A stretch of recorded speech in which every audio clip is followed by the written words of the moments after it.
Ladies and gentlemen, gather round, gather round. Today, we're diving into the whimsical world of Pekingese ownership. Now, if you've got one of these little furballs at home, you know they're not just dogs, they're tiny, fluffy emperors ruling over your household with an iron paw. So, let's explore 12 things all Pekingese owners must never forget. 1. They are not just dogs, they're royalty. First off, remember that your Pekingese isn't just a pet, it's royalty. These dogs were bred for the Chinese imperial court. They were pampered and adored, so don't be surprised when your little prince or princess expects the royal treatment. Bow down when they enter the room, or at least offer them a treat. 2. Grooming is non-negotiable. Next up, grooming. You can't just brush them once a month and call it a day. These fluffballs have coats that require daily attention. If you skip grooming, you'll end up with a walking tumbleweed that could star in a horror movie. Remember, a well-groomed Pekingese is a happy Pekingese. 3. They have attitude. Oh boy, do they have attitude. Pekingese are known for their stubbornness. If they decide they don't want to do something, like come when called, good luck changing their mind. You might as well be trying to convince a rock to roll over. Embrace their sass, it's part of their charm. 4. Watch their weight. These little guys love to eat, and if you're not careful, they'll pack on the pounds faster than you can say, treat. Keep an eye on their diet because an overweight Pekingese is not only unhealthy but also less likely to fit into that adorable sweater you bought them. 5. Socialization is key. Pekingese can be a bit aloof with strangers. Make sure to socialize them early on.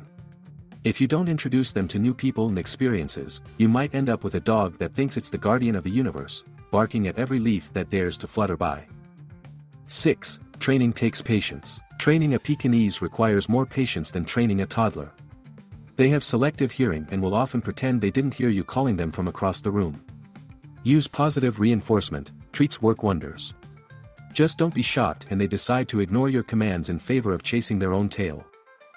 7. Health matters. Pekingese are prone to certain health issues like breathing problems due to their flat faces. Regular vet checkups are essential.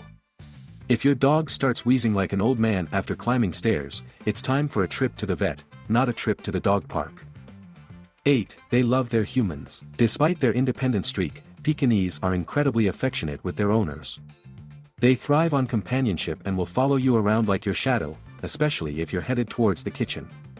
Don't take this clinginess as annoying, it's just their way of saying, I love you. 9. Create a safe space. These dogs can be sensitive and need a safe space where they can retreat when feeling overwhelmed. This could be a cozy bed or a designated corner in your home where they can chill out without disturbances from rambunctious kids or other pets. 10. Prepare for some drama. Pekingese are dramatic little creatures. They'll let you know when they're unhappy with an Oscar-worthy performance of whining or sulking. Don't be surprised if they throw themselves onto their bed in despair because you didn't share your snack. 11. Regular exercise is important. While they might not need hours of exercise like larger breeds, Pekingese still need regular walks and playtime to stay healthy and happy. A short stroll around the block should suffice, just make sure they don't get too hot, those flat faces aren't great in the heat. 12. Cherish every moment. Finally, cherish every moment with your Pekingese. They may be small in stature but big in personality and love. Their quirky antics will keep you entertained for years to come. So there you have it, 12 things every Pekingese owner must never forget. Treat them like the royalty they are, keep them healthy and happy, and enjoy every fluffy moment together. Thank you for being such an attentive audience. Now go home and pamper your little emperors.